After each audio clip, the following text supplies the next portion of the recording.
Hi, I'm your host Jürgen Strauss from Innova.Buzz, and I'm really excited today to welcome to the Innova.Buzz podcast from Hayward in California, Victoria Mensch of the Silicon Valley Executive Academy. Victoria creates a unique bridge between clinical psychology and high-tech strategy, helping leaders analyse the pressures of Silicon Valley to move from a state of burnout and cognitive freeze, I like that term, into a place of sustainable harmony. Welcome to the Innova.Buzz podcast, Victoria. I'm really pleased to have you as my guest. Thank you very much, Jürgen. Very happy to be here. Now, before we dive in, quick note for our listeners, especially if you're new to the Innova.Buzz podcast, each episode is a candid conversation, a practical conversation with a remarkable guest like Victoria, and we like to explore how they create impact and build human connection in the world. This is always fun for me, hopefully fun for the guest, and hopefully really informative for our listener. And the idea is that you'll take away something practical that you can use immediately in your business or in your life. So, as always, we'll wrap up with our signature buzz round, 3 rapid-fire questions I ask of every guest. And again, as always, the show notes will be available after the episode so that you can revisit anything that sparks your curiosity. Victoria, I'm really looking forward to our conversation. I find your concept of acting as a midwife to AI rather than being replaced by it such a powerful reframing of the current landscape. Can you share more about what drives you in this mission and what impact you aim to make in the world? Yeah, so when artificial intelligence started to pop up everywhere, I was immediately drawn to this topic. Obviously, I spent the last 25 plus years in high-tech industry, the last, I want to say 7 years, really helping companies to open up the Silicon Valley playbook around innovation culture, technology adoption. But when artificial intelligence became more of a mainstream, it became obvious not only for futurists, but also for people every day, how transformative it can be. And how we really don't understand the impact of the technology on the future of work, on the future of humanity, on the future of business. So that's what's driving me toward AI, that I think that these are the decisions that we need to make, not only just, let's watch and see where the technology is taking us, but the decisions that we can make to actually define that course. Yeah, so you're advocating a very active role in not just watching what's happening from a distance, but actually making some strategic decisions to either embrace AI or see where it fits into the business. Exactly. So if you apply the way we usually think about technology, kind of as a tool, as a patch for making things more efficient, so for being able to do more things and cheaper and faster, I think, yes, that's one way to use the technology. But the technology like AI actually has an opportunity to truly transform the businesses. How can we do better? And I think that's the questions that not everyone asks. While we're chasing faster and cheaper, we forget to ask what would make it better. Yes, so I think there's a lot of value in reframing the thinking there. And I mentioned your metaphor as the human as the midwife for this. So one of the dangers I see and one of the early approaches to AI was very much this, it can replace me, it can replace, and so there was a fear around losing jobs, but also in terms of I don't like doing this particular repetitive activity. AI can do that, so I'll offload that, which is fine for certain activities. But at some point, I always ask myself, hang on, am I losing my ability to think critically or losing my ability to be creative in this particular space because I'm offloading so much to AI? And so coming back to your metaphor, it's the idea of, instead of us being the workers that are now offloading this job to AI, the um, we're the guides. We're the guides that are helping to birth ideas, if you like. So talk to us a little bit more about that whole philosophy and how you bring that into the strategies. Let me tell you a story. I speak to high performing leaders every day, and we talk about AI, obviously. And one of the, I don't want to say complaints, but a leitmotif that I hear is that now we can automate a lot of things. So we can actually offload some of the routine tasks, and some of those tasks are not really routine, but to AI. But then often within the organization, the expectations are that now humans will perform on the same level. So there is even more pressure. If we're talking about burnout before, now in some organizations, and a lot of organizations who are actually applying AI this way, the burnout is even more because people are complaining that they feel like machines, right? So that's what we're talking about. How sustainable is going to be for that organization? Are they actually losing opportunity to reconsider the processes that they currently have? Are they automating the right things? Is it really the routine tasks that they're automating, or they're just doing more of the things that maybe shouldn't have been done? So let's say marketing. I think a lot of us are very familiar with marketing, especially for coaches. It's a very big part of what we do. Um, it's easy now to offload that critical thinking and content production to AI. It's still not that easy to automate the distribution of content.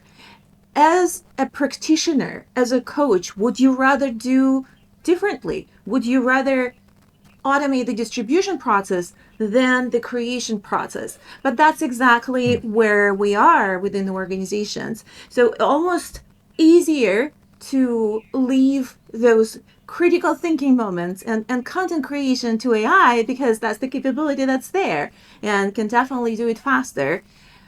And we're not looking at the real problems, at the bottlenecks of the process, and we're leaving that up to the humans who become even more burnout because it's totally not fulfilling for them to perform those activities. So those are the decisions that we're facing right now, on the individual level, on the group level, and on the organizational level. That's a very real danger, and it's something that I hadn't really considered in that light. I was always focused on what happens to human creativity when we offload those creative tasks to AI, and we don't, and we kind of say, well, I'm out of that loop now, rather than I need to be in that loop, and how can I use AI to make it better, easier, maybe do more of. But the idea that offloading that leaves me with the stuff that I don't actually enjoy doing, and so I'm still working as hard, maybe harder, but I'm working now mainly on things that don't fulfill me. Exhausting And stuff, so right? the danger, yeah, the danger of burnout is Yeah, I there. remember. So how do we kind of turn around? What kind of questions should we be asking ourselves then, instead of, like, I'm always thinking of, am I diminishing my cognitive ability by giving AI this thing to do? What sort of questions should we be asking ourselves in terms of, is this the right thing to give AI, or evaluating the things that we are doing as Right. people, as humans, and can I give this to AI because I don't actually enjoy doing it? Mhm. Right. Well, this is exactly the right questions. And I think there are layers to that, right? So, on the individual layer, there's definitely a role for taking responsibility of how you organize your work. So, what are the things that you like to do? What are the things you don't like to do? What are the tools that are available that can help you to perform the things that you don't like to do and free up your life, your space, your time to do things that you prefer to do. And it could be within the work environment, it could be within your life environment, right? So it's not just, work and life. There is more work, less life, and more life, less work. We're looking at the, harmony of that. But that's a good analysis to have for yourself. What would I want to see more of, and what would I want to see less of? And not just go for the low hanging fruit. Oh, now ChatGPT can create 10 product brochures in 2 hours instead of one in 2 weeks, how it used to how it used to take for me, right? So how do I actually reconstruct my work so that I can free up time to do really value-added activity? So that's a personal responsibility on a personal level. And what's good about this, it's very empowering. So now you really want to think about the value that you actually contribute into this particular role. And then you want to remove those boundaries of the role and see, well, but I always wanted to do that, and maybe it wasn't defined within organizational structure, but now you have the capacity to actually add this on your plate. Again, with this layer of value, what kind of value can I contribute? The value to the organization and the value to me as a human being, as I am on that road of fulfilling my potential and really creating the life that I enjoy. So that's the individual level. And then the same way the organizations, we start talking on a strategic level, we say, well, now you go a step up. So within your organization, your business unit, what are those things, right? So how do I, as an organization, as a business unit, create more value to the customer? What do I need for that? What are the things that are not working? What are the bottlenecks? What would I prefer to do more of? And then you go on the top level within the organization, and that's where those strategic decisions are being made. And again, the shift here is to look at those opportunities of AI from the transformative enabler. So we used to create this low quality products in the mass, at a very cheap price, and we would get this margin, right? So maybe there's something that we can actually reconstruct there where we can add more value to that, where we remove some of the products that are not performing, and we're adding in other products and other services, and we are serving the customer in a different way. So those are the scenarios that are being considered on the strategic level. But the question then, what is that value? What is that customer experience? And what is that why on the organizational level? Before you actually start just looking at your P&L and saying, oh, well, this is a big expense item. Why don't we automate this? Yeah, I love those reframes and those questions. The approach is focusing on the value personally, the value to the organisation, the value to the customer, and you mentioned customer experience, and I think that would really be transformative for an organisation and for the experience. I mean, one of the things that I find really frustrating, and I guess it's not with AI, but it's with people that are using AI in this way, with organisations. So if I'm requiring assistance from an organisation, and previously you might have had a chat window on the website and you'd actually be chatting with a person, and you could ask a question, explain your situation, and the person would assess the situation and come back to you with a personalised recommendation or suggestion based on their understanding of your situation. Now we have a lot of that being done by AI, by chatbots, and most of them are pretty ordinary in terms of the responses you get. There's sort of very limited knowledge base, obviously, and I tend not to ask for help in those situations until I've exhausted all my own abilities. And so usually the responses I get are all the things I've already tried. And when I feedback, I've tried that and it didn't work, here's what happened. I've tried that, it didn't work, here's what happened.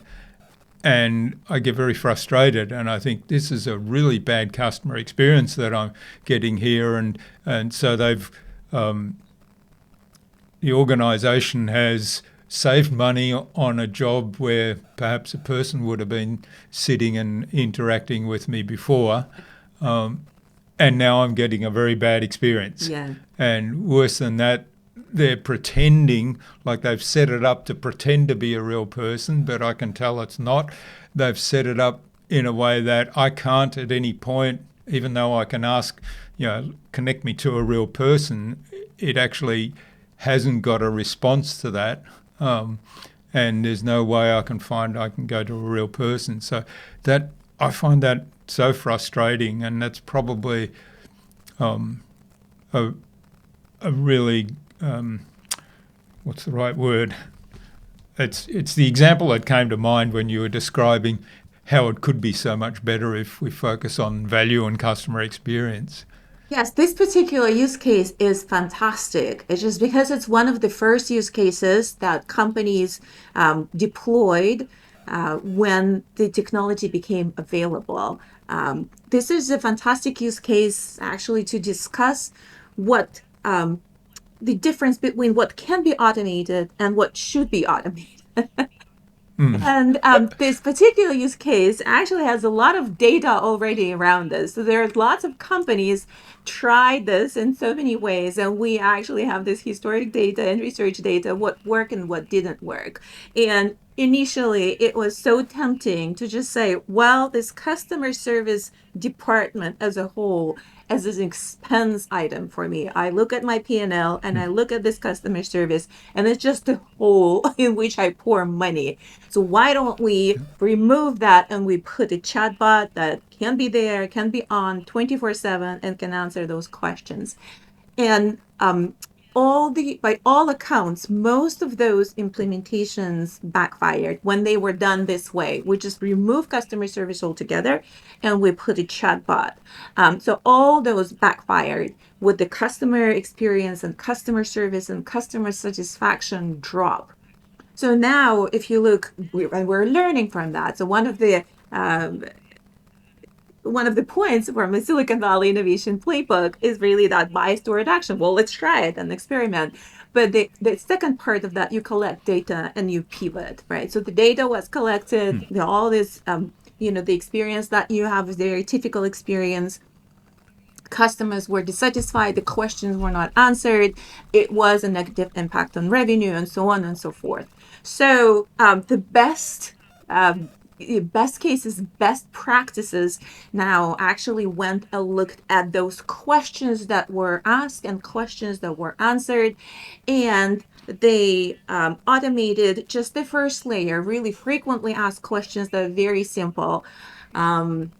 What's the price of that particular product? Where can I find this? Where can I find that? So anything beyond that, companies now tend to include a person and that ability to reach out to the person.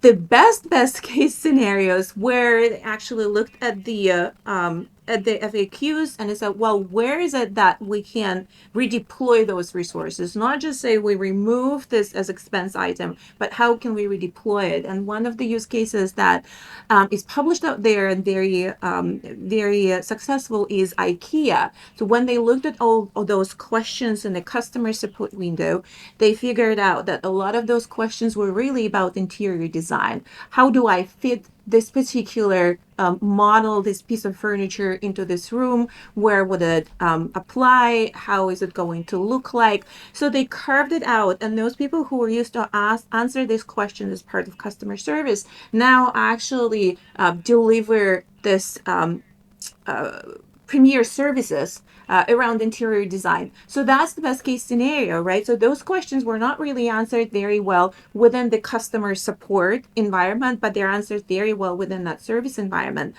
So you still have this high touch for those questions that require high touch, and you have a low touch for those questions that don't require that. So another use case would be within the organization around HR. So there are a lot of questions around HR. How do I log on my vacation time? How do I ask permission to to do a sick leave day, where can I find information about insurance and onboarding and so on and so forth. So those could be automated. Everything beyond that for your personal situation, for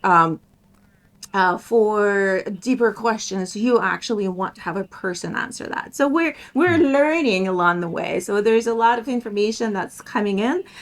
So for everyone who is thinking that they're behind in implementation, that they somehow missed the boat, they didn't. So if anything, you have more information to work with now. Yeah, I think that's an important one, is to always be up to date with the information you've got to work with. And it's a balance, isn't it? Because you talked about gathering the data and then pivoting based on that data. So in gathering the data, there is a danger of, particularly in that customer service or customer experience realm, of alienating the customers because the experience isn't as good anymore, and it's it's a big jump from where it was before, perhaps. How do organisations perhaps kind of tread that fine line of gathering all the data in order to improve their use of AI and improve the experience longer term, but at the same time not sort of either burn out their employees short term or alienate customers short term? Well, data is definitely the foundation of all AI implementation. So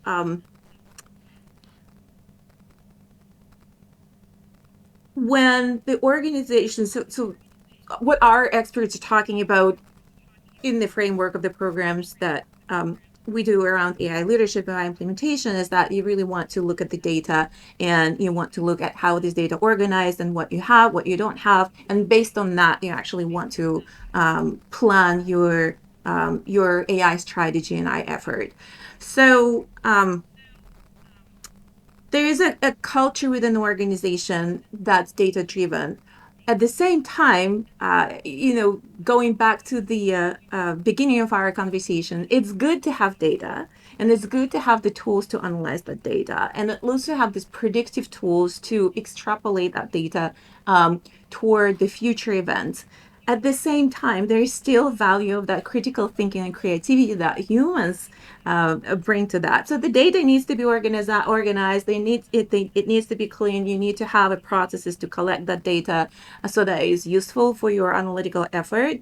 And then after that, you actually apply your human judgment. So it's not like, well, it worked before, so we might be better on the safe side and just continue doing that. But you still want to look outside of the box and see what else can we do. So it's not everything should be not everything should be entirely data driven, right? You have the information, you have the data, you have your analysis, you have suggestions. At the end of the day, the guardrails that you want to put in there, it's a human judgment that decides which direction to go. Yeah. And that's one thing that we can't offload. And I think we all need to remember that, because AI can actually make a decision. If you ask it to make a decision, if you say, here's 5 possibilities, here's my criteria, you decide which one's best, it will actually give you an answer. And I've done that a few times just as an experiment, without implementing necessarily what it came back, but as an experiment of, well, I know what I would choose. Let's see what AI would choose. So it's a fascinating thing. One of the things, and I think we talked about this perhaps in our pre-call, but I've been thinking a lot about this idea of framing AI as an intern and a junior employee. So, if we're in sort of more senior roles, and in my corporate career, this was always good fun to have a junior employee that was either a student studying that particular area, or somebody doing job rotations within the organisation, And the temptation, of course, was to offload all the rubbish jobs to that person, but I treated it a little bit differently. I thought, well, I'll give them a little bit of responsibility because they're here to learn as well as assist me.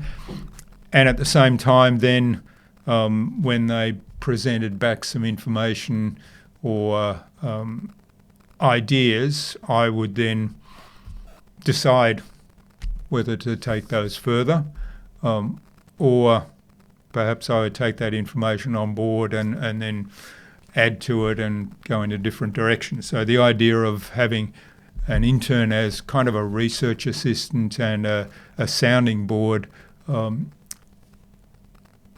appealed to me to approach AI like that. So how do you see that approach to AI? So it's definitely the case now, right? So what we know at the current state, AI makes mistakes. So we all know about hallucinations. We all know about mistakes. It's a learning process. It's a training process. So at the end of the day, human judgment prevails, right? So as we just talked about. So you can use for analysis, for prediction, for synthesizing information. At the end of the day, it is human judgment that makes that decision. There's humans that make the decision, the guardrails that you put around this so that within the organization to make sure that there's actually a human who look at this and checks for mistakes and take responsibility for a decision and for action at the end. So that's the approach currently.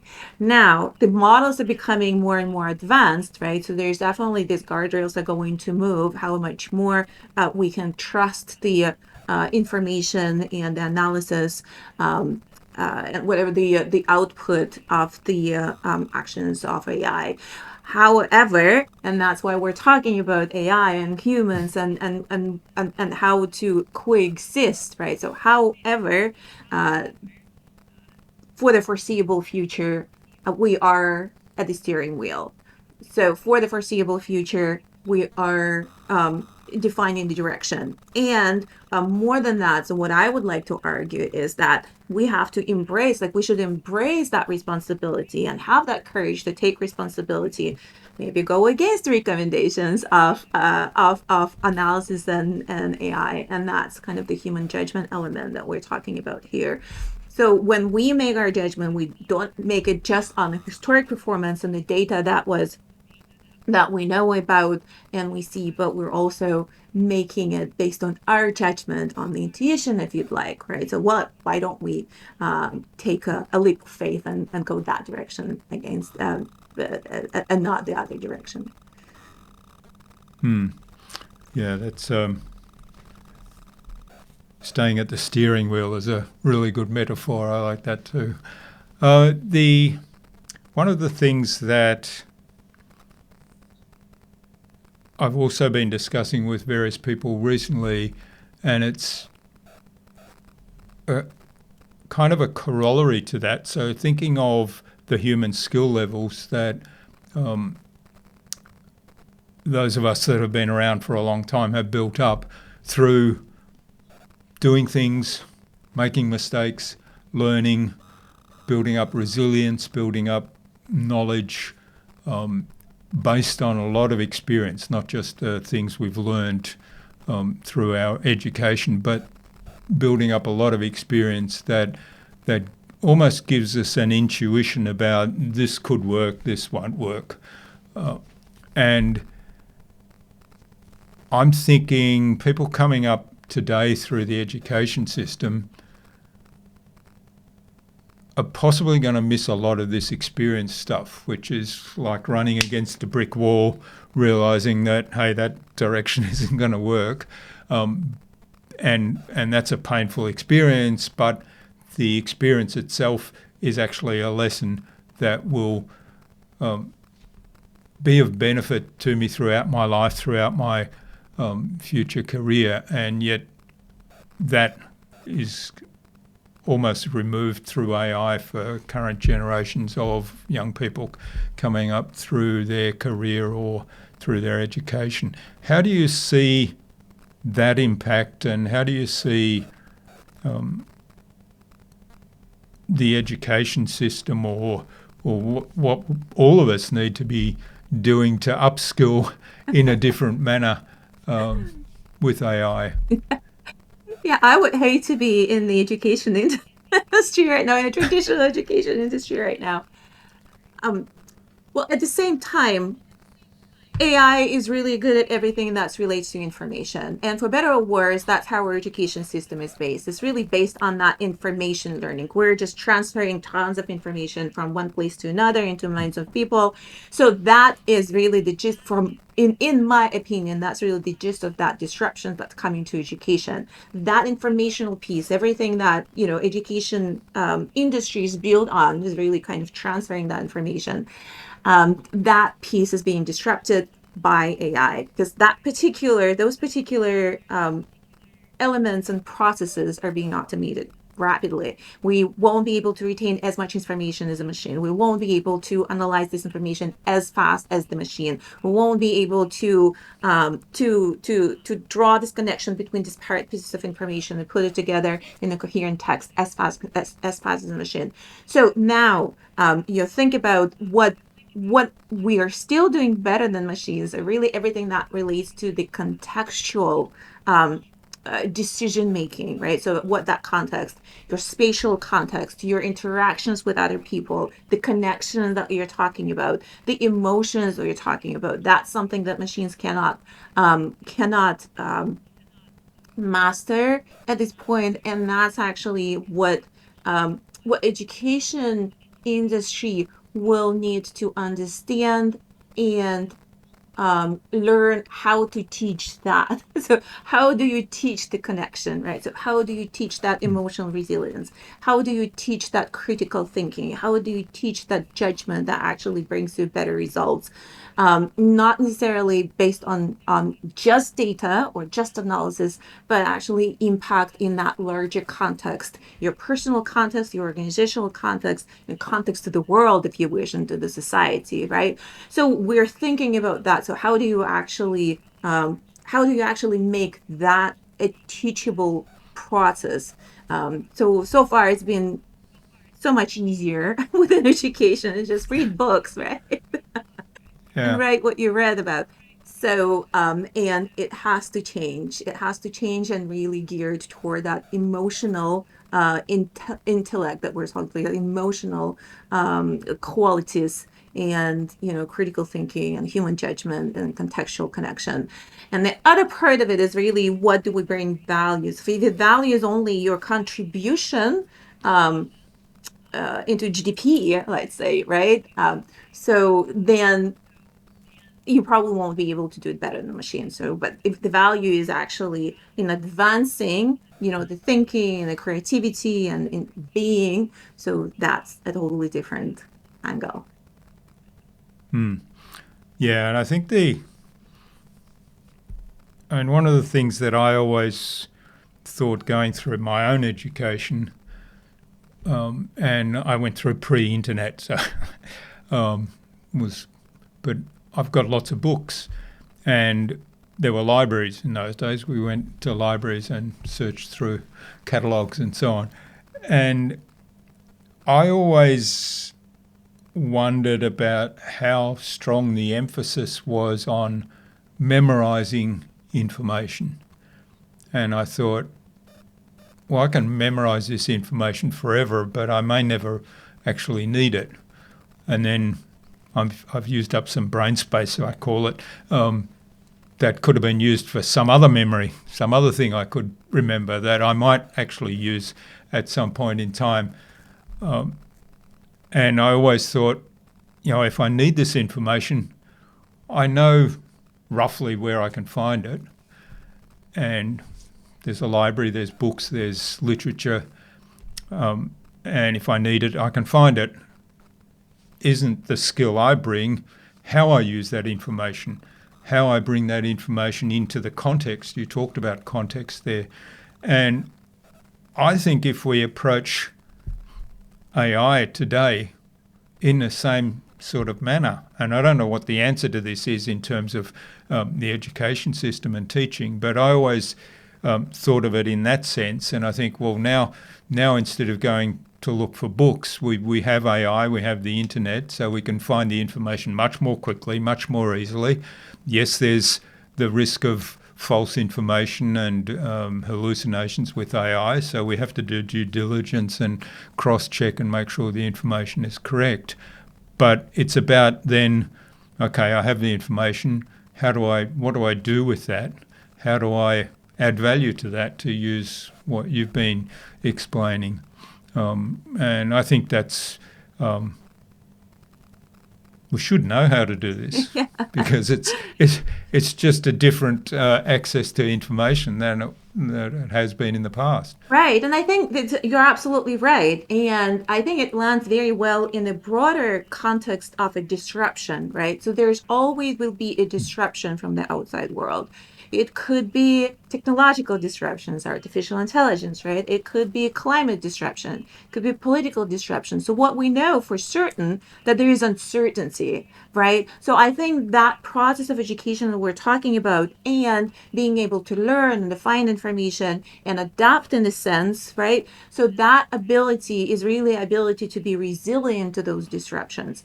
So that's when we look at within the context of the organizations, for example, or even within the visual context, I think the best ability that we can master and we should pay attention to is really that resilience to disruption, being open, being adjustable, being ready to face whatever challenges you encounter, again on so many different levels every day.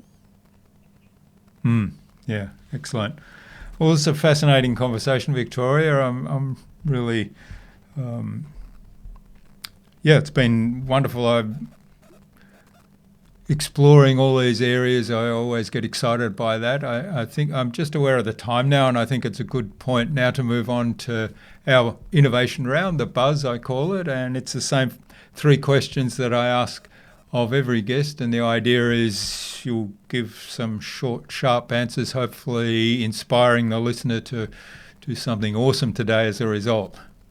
Okay. So you all set? Yes. So what's the most innovative way you've seen AI used to strengthen human relationships?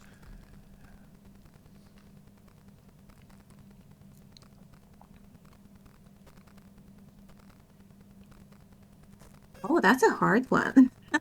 The most innovative way I used to strengthen human relationships.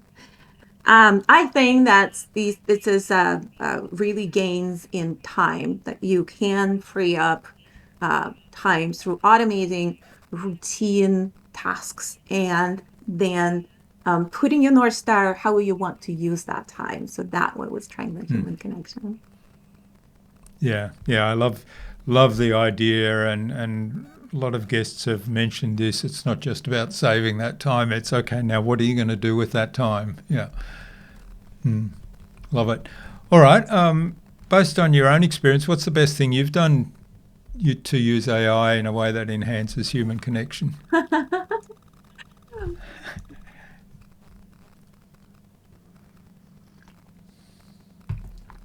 The best thing for me was really finding different